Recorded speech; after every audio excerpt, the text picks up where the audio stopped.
Hello friends, मैं हूँ Nidhi. Welcome back to my channel mom with Nihit. जैसा कि हम सब जानते हैं, आज देवउठनी एकादशी है। हर जगह इसे अलग अलग नाम से कहते हैं, पर मोस्टली नॉर्थ इंडिया में इसे देवउठनी एकादशी ही कहते हैं। तो हम सब ये तो जानते हैं कि इस दिन तुलसी विवाह होता है, पर क्या हम ये जानते हैं कि तुलसी कौन थी और ये विवाह क्यों प्रारंभ हुआ? तो चलिए आज मैं आपको बताती हूँ कि तुलसी कौन थी और ये तुलसी और शालीमार विवाह कैसे प्रारंभ हुआ। तुलसी पूर्व जन्म में एक लड़की थी जिसका नाम वृंदा था। राक्षस कुल में उसका जन्म हुआ था। बचपन से भगवान विष्णु की भक्त थी। बड़े ही प्रेम से भगवान की सेवा पूजा किया करती थी। जब वह बड़ी हुई तो उसका विवाह राक्षस कुल में दानव राज जलंधर से हो गया। जलंधर समुद्र से उत्पन्न हुआ था।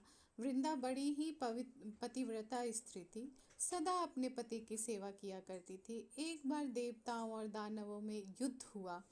जब जलंधर युद्ध पर जाने लगे तो वृंदा ने कहा, स्वामी आप युद्ध पर जा रहे हैं, आप जब तक युद्ध में रहेंगे मैं पूजा में बैठकर आपकी जीत के लिए अनुष्ठान करूंगी, और तब तक आप वापस नहीं आ जाते मैं अपना संकल्प नहीं छोड़ूंगी। जलंधर तो युद्ध में चले गए और वृंदा व्रत का संकल्प लेकर पूजा में बैठ गई।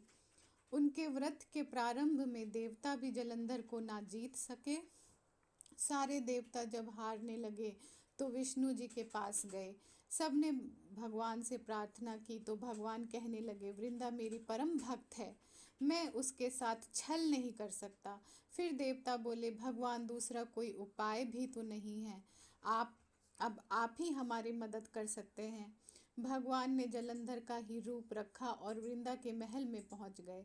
जैसे ही वृंदा ने अपने पति को देखा, वे तुरंत पूजा से उठ गई और उनके चरणों को छू लिया। जैसे ही उसका संकल्प टूटा, युद्ध में देवताओं ने जलंधर को मार दिया और उसका सिर काट कर अलग कर दिया।